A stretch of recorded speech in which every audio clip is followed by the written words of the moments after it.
Assalamualaikum warahmatullahi wabarakatuh. Salam sejahtera bagi kita semua. Perkenalkan, nama saya Rosalina Hera Lucia, SEMM, dengan nomor induk dosen nasional 0902127104. Saya dosen tetap pada program studi S1 Hospitality dan Pariwisata, Fakultas Pariwisata, Universitas Katolik de la Salle Manado. Saat ini saya sedang mengikuti proses sertifikasi dosen gelombang 1 yang diselenggarakan oleh Kementerian Pendidikan Tinggi, Sains dan Teknologi. Izinkan saya menyampaikan pernyataan diri dosen dalam unjuk kerja Tridharma Perguruan Tinggi dalam bidang pengajaran. Pada perkuliahan ini saya mengacu pada metode DIA, Delivery, Interaction, dan Assessment, yang berfokus pada mahasiswa dengan Student Focus Learning, Blended Learning, diskusi kasus, dan kunjungan pada industri pariwisata. Saya juga memberikan tugas, ujian akhir semester, dan ujian tengah semester. Saya menggunakan buku sebagai referensi, yaitu Manajemen Sumber Daya Manusia Pariwisata Berkelanjutan, Manajemen Sumber Daya Manusia, dan Manajemen Sumber Daya Manusia dalam organisasi publik dan bisnis, serta referensi artikel lain dan video untuk kasus-kasus pada industri pariwisata. Dalam kesempatan ini, saya akan memaparkan mata kuliah wajib yang saya ampuh, yaitu mata kuliah Pengelolaan Sumber Daya Manusia Pariwisata. Saya mengajar mata kuliah ini dengan beban studi 2 SKS dan diperuntukkan untuk mahasiswa semester 3. Mata kuliah Pengelolaan Manajemen Sumber Daya Manusia Pariwisata bertujuan untuk memberikan mahasiswa pemahaman menyeluruh tentang prinsip, strategi, dan praktik pengelolaan sumber daya manusia yang efektif dalam konteks industri pariwisata. Pada mata kuliah ini akan membahas tentang 1. Perkembangan sumber daya manusia di era modern, di mana di dalamnya membahas tentang globalisasi dan dinamika perubahan, evolusi manajemen sumber daya manusia dan tantangan strateginya, serta sejumlah isu penting peran sumber daya manusia dalam organisasi, lingkungan industri, dan strategi manajemen sumber daya manusia. Yang kedua adalah perencanaan sumber daya manusia. Di dalamnya membahas tentang pengertian, prinsip-prinsip, tujuan dan proses perencanaan sumber daya manusia, permasalahan dalam perencanaan, sistem perencanaan, dan implementasi sistem perencanaan sumber daya manusia. Yang ketiga, peran rekrutmen dan seleksi pada industri pariwisata. Di dalamnya membahas tentang pengertian, tujuan, hambatan, tahapan, dan metode rekrutmen, teknik, sumber dan evaluasi rekrutmen, serta analisis, deskripsi jabatan, serta seleksi dan penempatan karyawan. Yang keempat, pelatihan dan pengembangan pada industri pariwisata.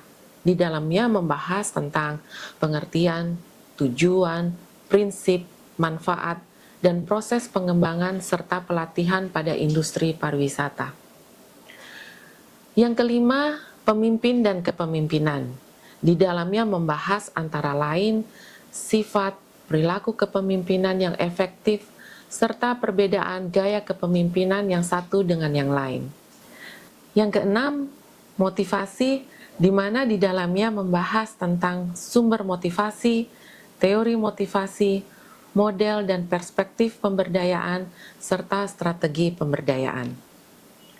Yang ketujuh, penilaian kerja dan kompensasi, membahas tentang penilaian kerja dan kompensasi. Metode pembelajaran yang digunakan adalah mengutamakan peran serta keaktifan mahasiswa dalam proses pembelajaran. Sementara sistem pembelajaran mata kuliah ini dilakukan secara sinkronus dan asinkronus. bentuk perkuliahan sinkronus dilakukan secara tatap muka di dalam kelas maupun secara online melalui Zoom atau Google Meet. Sementara perkuliahan asinkronus dilakukan melalui WhatsApp Group, portal universitas, dan Google Classroom untuk memfasilitasi mahasiswa berdiskusi mengenai mata kuliah ini serta untuk penugasan baik secara mandiri maupun secara kelompok. Pembelajaran mata kuliah ini dilakukan selama 16 pekan dengan pembagian pekan pertama sampai ke-7 penyampaian materi dan kuis sebelum ujian tengah semester. Pekan ke-8 dilaksanakan ujian akhir semester. Pekan ke-9 sampai ke-15 penyampaian materi, pemberian tugas, dan kunjungan industri pariwisata. Dan pekan ke-16 dilaksanakan ujian akhir semester. Komponen penilaian dihitung dari kuis, tugas, dan presentasi sebesar 40%, ujian tengah semester sebesar 30%, dan ujian akhir semester sebesar 30% dengan jumlah total 100%. Dengan skala penilaian pada mata kuliah ini adalah A dengan nilai 80 sampai 100, B 65 sampai 79, C 56 sampai 64, D 45 sampai 55, dan E 0 sampai 44. Berikut video pengajaran dengan mata kuliah Pengelolaan Sumber Daya Manusia Pariwisata dengan subtema Rekrutmen pada Industri Pariwisata. Baik, selamat pagi semua. Selamat pagi. Hari ini Mem akan memberikan materi tentang rekrutmen dan seleksi sesuai dengan RPS yang ada. Tapi sebelum kelas akan dimulai, kita akan buka dengan doa. Silakan Novena, boleh buka dalam doa.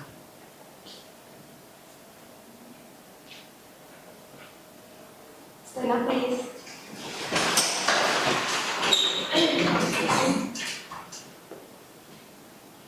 Let us remember that we are in the presence of God. In our Father's Son,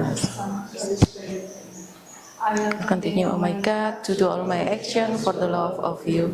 Saint John Baptist de la Salle, Pray for us leave Jesus in our heart forever. In Father, Son, Holy Spirit. Amen. Greetings. Good morning. Good morning everyone. Oke, terima kasih Novena. Baik, materi hari ini adalah tentang rekrutmen dan seleksi. Tapi Mem untuk kali ini Mem akan menjelaskan tentang rekrutmen saja, karena nanti ini akan terbagi menjadi 2 pertemuan. Minggu ini rekrutmen dan minggu depan seleksi. Baik, sebelum Mem akan menjelaskan tentang rekrutmen, kita akan mengulang dulu mata kuliah materi yang minggu lalu Mem jelaskan. Ada yang tahu tentang apa minggu lalu materinya? Materinya ada yang tahu? Angkat tangan. Yang keras. Perencanaan sumber daya manusia. Oke, perencanaan sumber daya manusia. Ada berapa perencanaan sumber daya manusia? Ada yang tahu? Silakan angkat tangan. Ya, Yoga. Ada 3. Sebutkan satu saja dulu, Yoga. Human Resource Planning. Human Resource Planning. Ada lagi yang lain? Strategic planning. Yang lain? Operational planning. Oke, operational planning. Ada 3. Sekarang, jelaskan apa yang dimaksud dengan Human Resource Planning.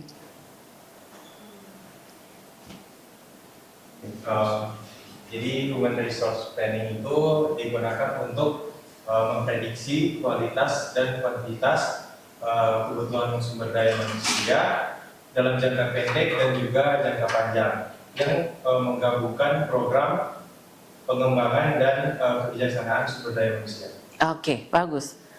Yang kedua, apa tadi? Strategic planning ya? Oke, apa yang dimaksud dengan strategic planning? Kalau strategic planning ini biasanya jadi langkah awal yang memang bertujuan untuk memetakan kelangsungan organisasi di tengah masyarakat. Oke, yang terakhir, operation planning. Ada yang tahu operation planning, apa yang dimaksud dengan operation planning?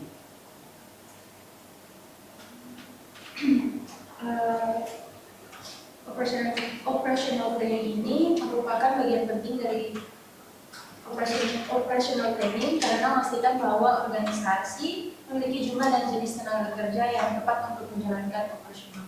Oke, baik, terima kasih. Masih ingat semua. Sekarang Mem akan menjelaskan tentang rekrutmen dan seleksi.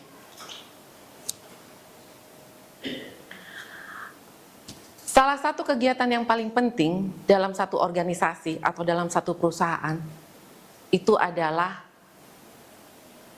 manajemen sumber daya manusia. Bagaimana satu organisasi itu membuat satu perencanaan untuk mencapai tujuan dari organisasi tersebut. Ada visi, misi, mungkin kalian sudah mempelajari ya itu di pengantar manajemen.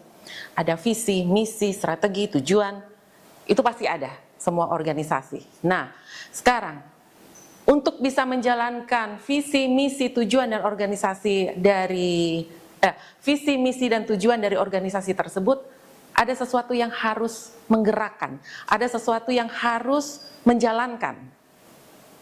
Nah, itulah yang dinamakan sumber daya manusia.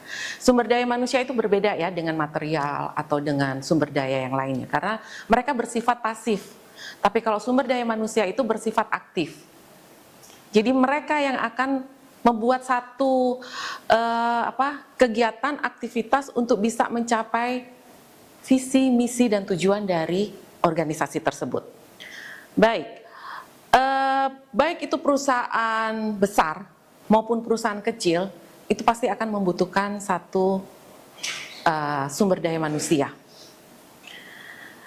Prosesnya untuk bisa mendapatkan karyawan atau mendapatkan orang yang tepat untuk bisa menjalankan organisasi tersebut, itulah salah satu yang paling penting, langkah awal dari sumber daya manusia, manajemen sumber daya manusia, itu adalah rekrutmen. Mengapa? Karena jangan sampai salah untuk merekrut, untuk mendapatkan karyawan. Kemudian untuk mencapai tujuan itu secara efektif dan efisien, diperlukan karyawan yang seperti apa?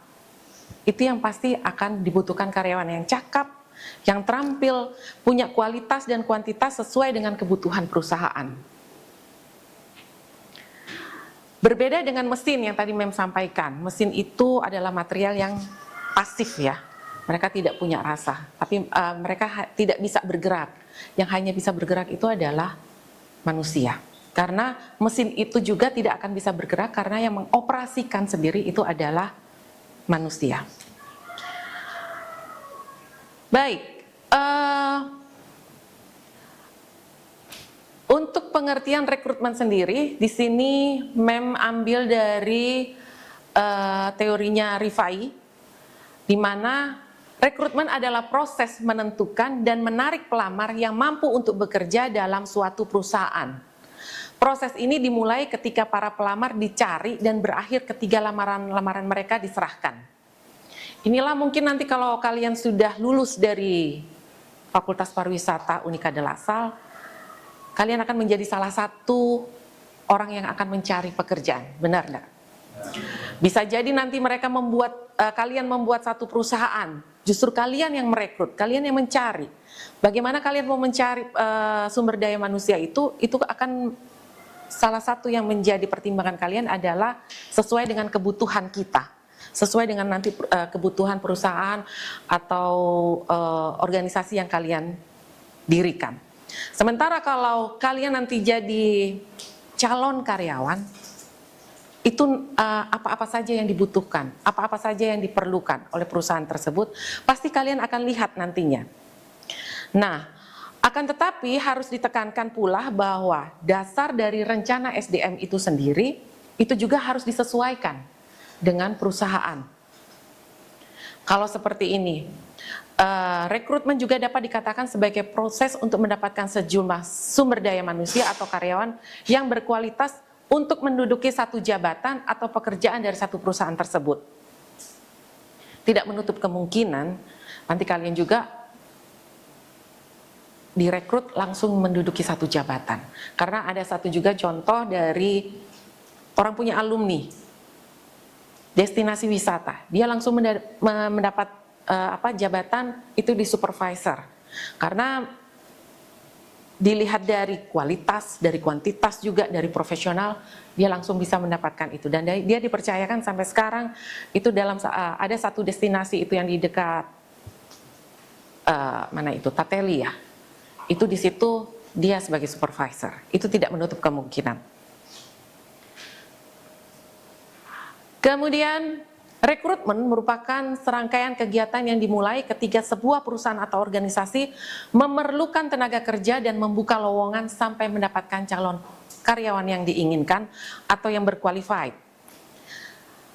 Dengan demikian tujuan rekrutmen adalah menerima pelamar sebanyak-banyaknya sesuai dengan kualifikasi kebutuhan perusahaan dari berbagai sumber sehingga memungkinkan akan terjaring calon karyawan dengan kualitas tinggi dan yang terbaik. Itulah mengapa kalau kalian lihat sekarang di media sosial banyak, di televisi juga ada. Orang berbondong-bondong untuk mencari pekerjaan. Banyak sekali, ribuan karyawan, ribuan calon karyawan yang memberikan CV-nya. Tetapi yang diterima hanya sekian orang. Nah, inilah yang menjadi satu kegiatan di mana menerima pelamar sebanyak-banyaknya dan mereka akan disaring dan akan terjaring hanya sesuai dengan kebutuhan perusahaan tersebut.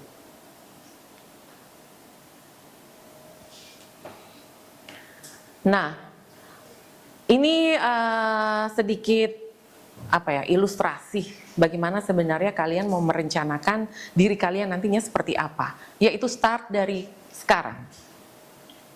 Kamu maunya kemana? Karir kamu maunya seperti apa? Mau kuliah lagi, studi lanjut, atau kalian mau kerja? Itu harus direncanakan. Dipikirkan dari sekarang bahwa start your career itu dari sekarang. Kemudian nanti kalian akan berhadapan dengan perusahaan yang akan merekrut kalian, menyeleksi kalian itu ini seperti ini. Ini hanya ilustrasi saja ya, bahwa ada banyak hal yang harus kalian lalui nanti. Mungkin ada psikotes, ada tes kesehatan, kemudian ada wawancara, kemudian belum lagi lihat dari lolos berkas atau tidak. Dari situ.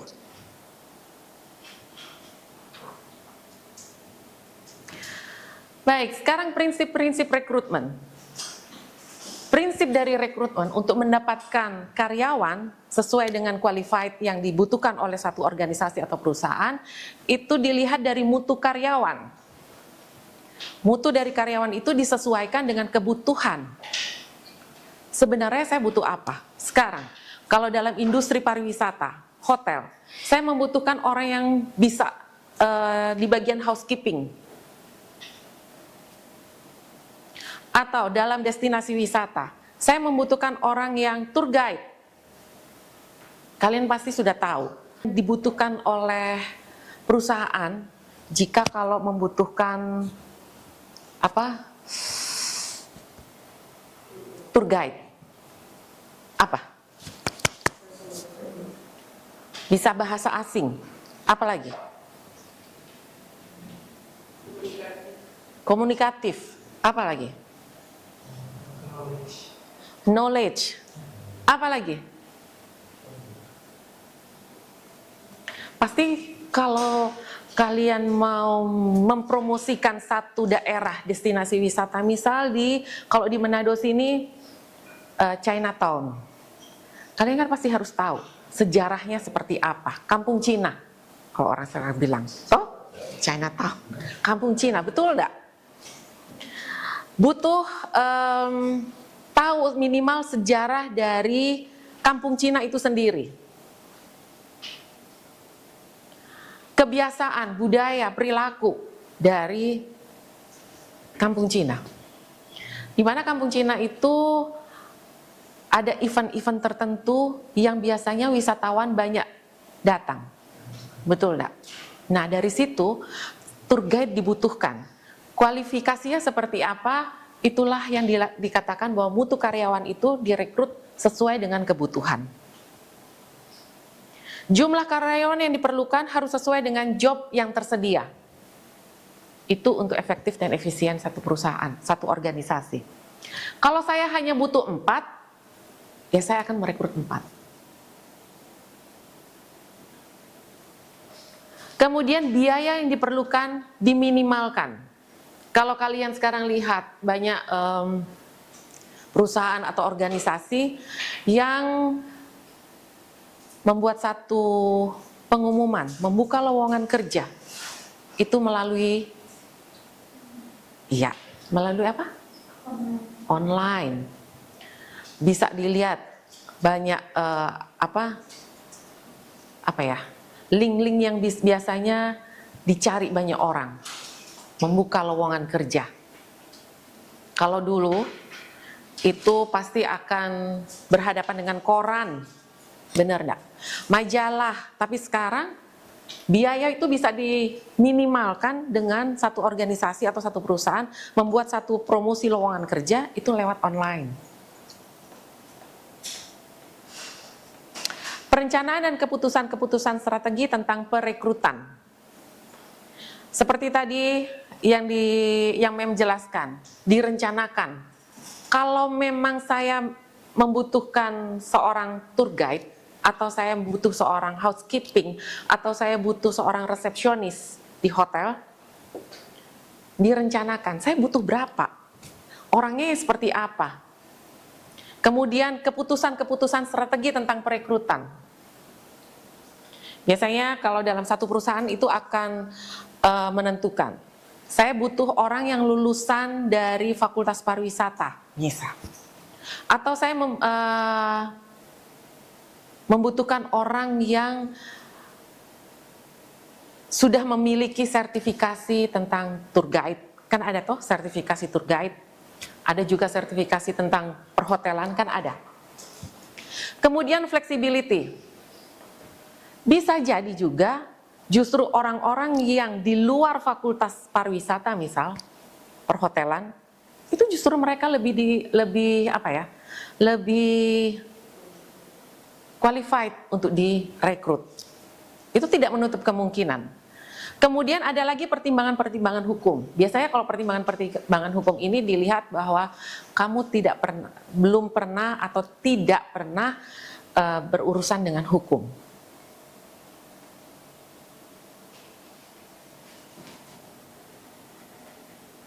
Baik, sampai di sini ada yang mau ditanyakan? Ya. Baik, untuk pertanyaannya, apa saja sumber-sumber rekrutmen dan apa saja kelebihan serta kekurangan dari sumber-sumber rekrutmen? Oke, baik. Kita akan menjelaskan tentang sumber-sumber rekrutmen dan juga ada kelebihan dan kekurangan dari sumber-sumber rekrutmen. Baik, sumber-sumber rekrutmen. Sumber-sumber rekrutmen itu ada dua. Ada internal dan eksternal. Jadi sumber internal perusahaan, di mana sumber daya manusia yang ditarik atau diterima adalah berasal dari perusahaan, dari lembaga itu sendiri. Dengan cara ini, perusahaan mencari karyawan yang ada di dalam lingkungan sendiri untuk ditempatkan pada posisi tertentu. Ini sumber dari internal. Biasanya kalau dalam satu perusahaan itu akan ada jenjang karir. Jadi perusahaan akan merekrut dari dalam perusahaan itu sendiri. Sehingga kalau yang tadi ada biaya, kan ini tidak ada biaya. Dilihat dari situ, mungkin nanti kita lihat ya. Kelebihan dan kekurangan dari sumber-sumber rekrutmen yang internal. Keuntungan merekrut dari dalam perusahaan adalah tidak terlalu mahal, seperti tadi Mem sampaikan. Karena mereka akan menseleksi dari dalam karyawan-karyawan mana yang baik, yang bagus untuk bisa dinaikkan lebih tinggi lagi tingkatannya. Kemudian dapat memelihara loyalitas karena karyawan tersebut sudah tahu bagaimana sebenarnya perusahaan tersebut. Loyalitas, sudah terbiasa dengan suasana perusahaan sendiri. Sementara kalau kelemahan dari merekrut dari dalam perusahaan, pembatasannya terhadap bakat-bakat.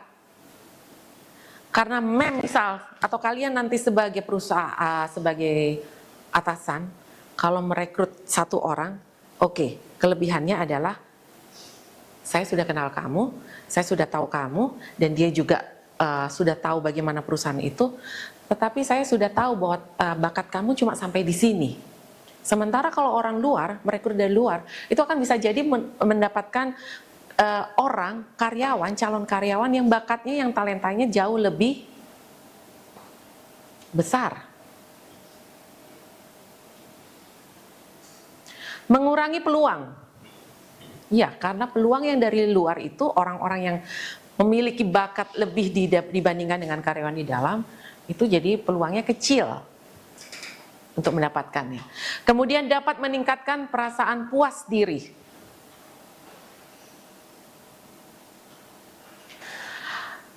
Rasa puas itu pasti karyawan tersebut, oh ya, saya kayaknya enjoy, saya kayaknya senang bekerja di perusahaan ini karena orang-orangnya lebih friendly, bisa membantu, bisa menolong, bisa mendapatkan informasi kalau saya butuhkan informasi tentang perusahaan ini atau tentang pekerjaan ini.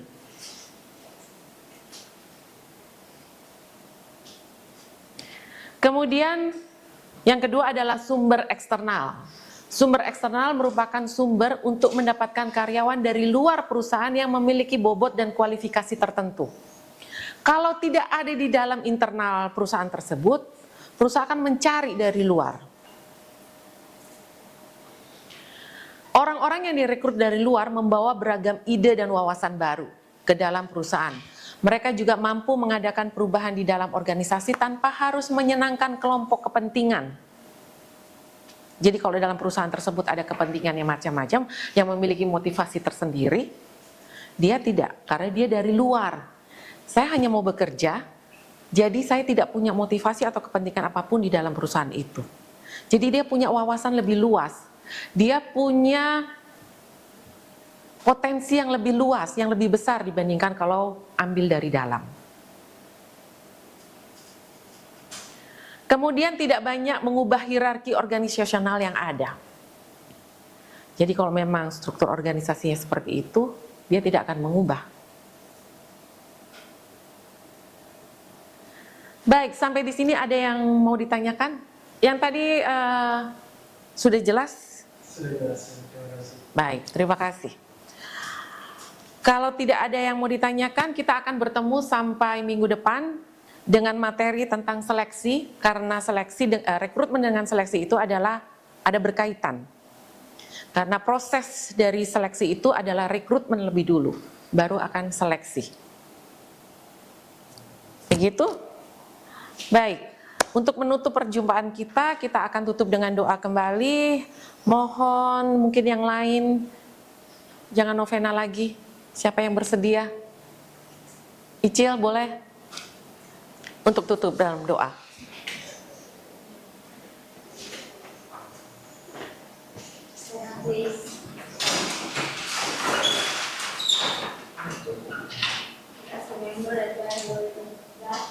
Father, Son, Amen. To do all my action for the love of you. Pray for us forever. Father, Son, Holy Spirit. Amen. You're welcome. Terima kasih kembali. Sampai bertemu minggu depan.